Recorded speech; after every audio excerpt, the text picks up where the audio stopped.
Hey, this is Andy Powell of Wishbone Ash, and you're listening to the Total Kit Car on YouTube. Hi, my name's Steve Hull, editor of TKC Mag and totalkitcar.com, and welcome along to another episode in our Total Kit Car History Files series. And welcome along, as I said, and if you're new around here, welcome.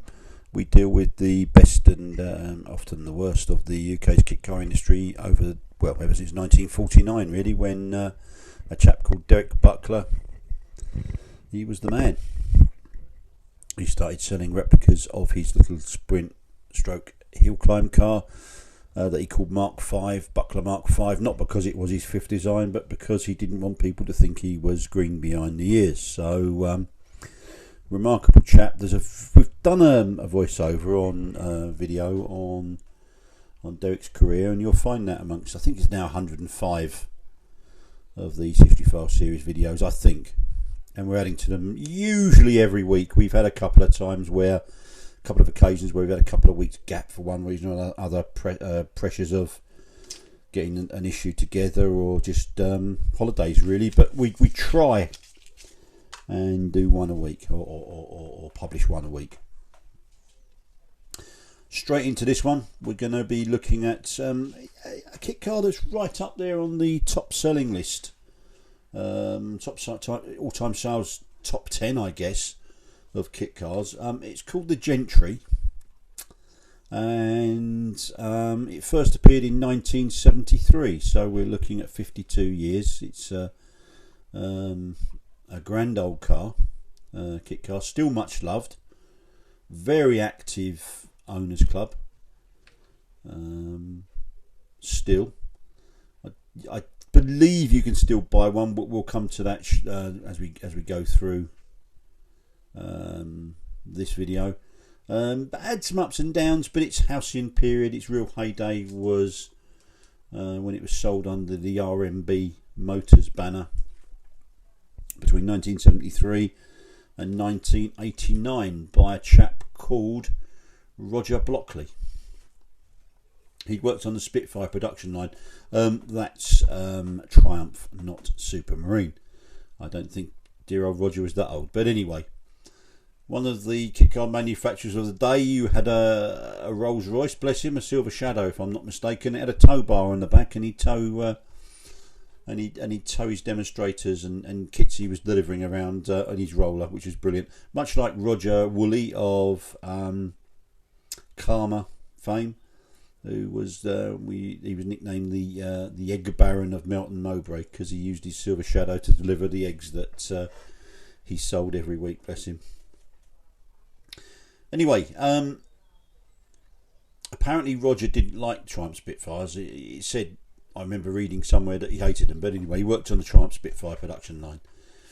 He built a special, as many people do, and certainly people that become kit car manufacturers do. He built a special in his spare time, and as often happens in such circumstances, other people asked him for a replica. And it was, I believe, an MG TF, which was his favourite car. And he started on the prototype of what became the Gentry when he was still at Triumph. And it used TF wings. Was going to call it the MG, but he decided probably better of it. And because it was based on Triumph Mechanicals, Blockley had other ideas, probably wise. I think he had no fewer than 16 separate GRP molds when he'd finished. But his uncle liked it and he wanted one, so that was his first sale. He certainly put an advert called a page in Hot Car magazine, which was what Philby was writing about for in those days. And he was trading from his house in Stapleton in Leicestershire, I believe, before he moved to an old mushroom shed on a small holding in Barwell, also in Leicestershire. He sold 14, I think, in his first year of trading. And he also displayed it because there were no such thing as kit car shows in those days. So intrepid manufacturers had to go where they could, and custom car shows were always a sort of always had kit car manufacturers bolted onto them, and they often did quite well. Although in the Gentry's case, it wasn't really anything like a Model T Ford or anything like that, or a 32 coupe, but he went down well. That was at Olympia, by the way. That was 1975, and apparently he went down very well there with the car. And I think around that time, in 1980s, I think Roger was up there with the crowd, because he produced a classic electric classic Mini. I think it had a range of 40 miles and it could do 50 mile an hour. He tested it at Mallory Park and he got some publicity for that, but I don't think he ever sold one. But I think almost definitely ahead of its time though. Back to the MG, and such was the response and fast sales that he set up. He actually officially set it up in late 1973. I think the grille for the Gentry came from an MG Magnet, I believe. I think we've already mentioned he drove around in a 1972 Rolls-Royce Silver Shadow. And I think in 1984, Roger began offering MGB and Moist Marina donor options for the Gentry. And he also introduced a more sophisticated MIG-welded chassis, I believe, at that time too. But the Triumph Herald Stroke Vitesse donor version, which the original Gentry was, that remained the most popular donor choice for many years. I believe at one point in the sort of early 80s, late 90s, early 80s, Roger was selling 4 kits a week, which is good going, certainly nowadays.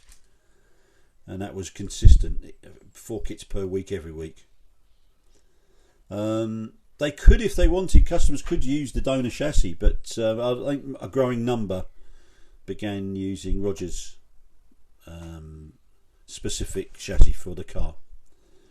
And he always, I remember talking to Roger, and he always reckoned the 1360 Herald was his description of a ideal donor to use, as was the Vitesse Mark II 2000 SE, I think, from memory, and I am tickling the old brain cells, which is a bit of a feat in itself these days. Roger did very well, very nicely. In 1989, he sold the project to 2 of his erstwhile employees, Terry Phillips and Mick Sinclair. I think they based themselves in Bracknell originally for some reason, before they moved. I think that was when Mick was running it in his place in Bracknell. But I think they kind of moved back to Barwell, and I think Terry and Mick traded from Roger's old premises under the name of TM Motors. TM stood for Terry and Mick, simple really. They developed a brand new full base chassis option that could accept Mark II and Cortina. They also amended the name from TM Motors to SP Motors, which instead of Terry and Mick, SP stood for Sinclair Phillips. I think it was 1997 when Mick Sinclair departed. He left Terry trading on his own. Another name change, this time to TP Motors. And Terry it was who came up with a full Sierra based donor package before he sold out in 2001. Incidentally, he went to work for one Lee Noble, who at that time was well on with his Noble M12 from a factory next door to Terry's, actually, in Barwell. Anyway, the Gentry had kind of at that time seemingly had run its course. It lay dormant for about a year or so, and then a guy called Alan Bealby of Vintage Motor Company in South Yorkshire took the project over, and he intended to offer it alongside his long, vast range of period type vans. It was at this stage that Jeff and Ellen Beston of Nuneaton, they purchased a Gentry from eBay in year 2000, and made a good, restored it, made a really nice job of it actually, and they were really smitten by it. Jeff was a recently retired, I think he was a chief inspector of traffic police for Warwickshire Constabulary, and he recently retired and he found a new career and became a kitcar manufacturer. He acquired the project from Bealby's Vintage Motor Company in I think 2006. They took their time, Jeff and Ellen, and they set about rebuilding the Mark to a more prominent position, because it had kind of become, not an also-ran, that's unfair, but it had kind of dropped off from its high-profile positioning under Blockley and Terry Phillips, really, to be truthful. And they relaunched it in 2008. They did quite nicely. I think it was always a retirement project, and I think it had a finite end for Jeff and Ellen. And they sold a few kits, built a few nice cars too, but they decided to retire from car manufacturing, and the project was picked up by two other Gentry enthusiasts, John Burrows and Gus Goodall, and I think they acquired the project in 2018. I'm thinking that there may still be availability for a Gentry for those that want one. They can certainly, I think, field spares, queries and orders. They both had full-time jobs, and it was always a sideline project for them. They did appear at a couple of shows, but I've not seen them for a while. So if they are still trading, which I hope they are, because it's a grand old car, the Gentry, there is, I think, a website still active if you search Gentry cars, and you will find them. That kind of brings us up to date on this short but sweet video on a grand old kit car. I believe the sales numbers for the Gentry to be at least 2,600 kits sold. As I said earlier, Roger Blockley was churning them out for a week. He was really every week doing 4 a week for quite a while. And I think you could class it alongside the Spartan. Traditional roadsters were all the rage in our industry for many years, and I don't think it quite managed. I don't think it was available as long as the Spartan. Well, probably it was, because the Spartan went out of production 20 odd years ago, having sold, I think, around 4,000 units.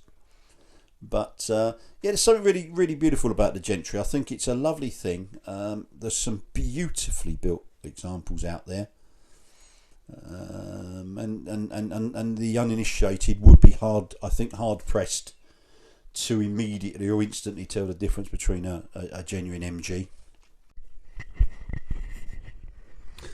There was a second lesser known RMB cars kit, paled into insignificance in terms of sales against the Gentry, but nevertheless there was an RMB Healy. Now that's spelled Heeley. I think he came up with the alternative spelling so as not to give the Healy family the hump, because I think, out of respect to their copyright, I think. But it was a sister model anyway to the Gentry. It was an Austin Healey 3000 replica based on MGB Roadster donor mechanicals, although customers could also use a BGT. But they would still have to source their own windscreen and frame and quarter lights from a convertible if they used the BGT. So that was kind of compulsory, really, wasn't included in the kit. But the MGB's doors were reskinned by Roger, and they were, so I'm not too sure why or the whys and wherefores of that. I think Roger, going back to sort of where we came in, really, I looked at some notes, and he was I think he was an apprentice carpenter, hence why he was always very comfortable and skilled in producing wooden parts for the Gentry.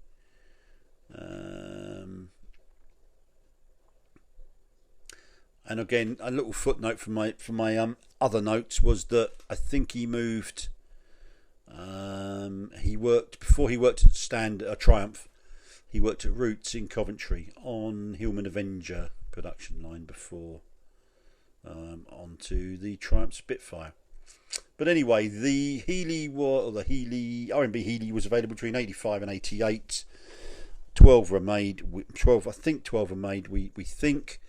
And it didn't. That one was an RMB production only. It never went, or was never produced by any of the subsequent production producers of the Gentry.